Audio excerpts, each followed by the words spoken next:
Spring had sprung and Lynn was out in the garden doing some gardening. Over the winter, her and Jim had talked about moving house and agreed that they needed to do some work on the outside of the house to tidy it up and would look at moving in the summer.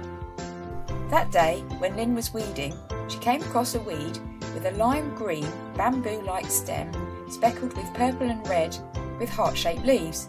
She knew it was a weed, as it certainly wasn't something that she planted the year before. She called Jim over to look at it with her, as it looked like this weed was spreading. As soon as Jim looked at the weed, he became concerned.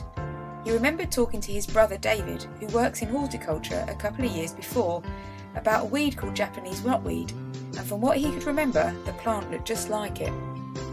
He remembers his brother saying that it's a very invasive weed.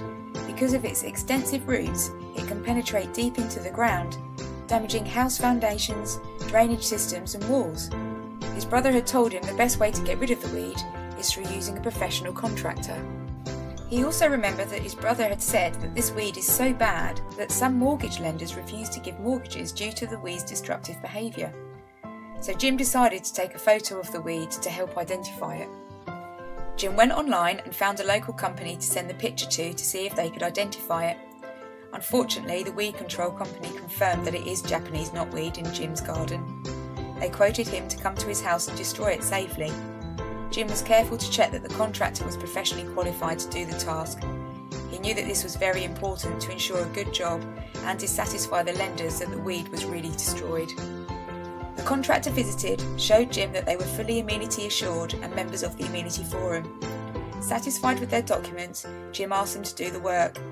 It was fairly costly, but without it, Jim would not have been able to sell his house. Invasive weeds need to be controlled, and this requires expertise and a very professional approach.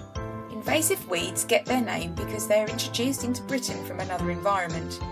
These weeds spread very quickly and outcompete our own native plants. Landowners and homeowners are responsible for preventing the spread of invasive weeds from their land.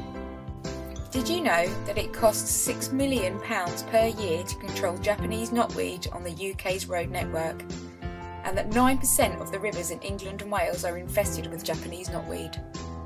For more information on invasive weeds or amenity, please do get in touch.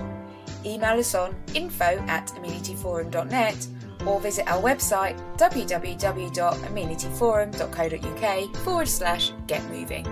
Amenity Forum, helping to get Britain moving.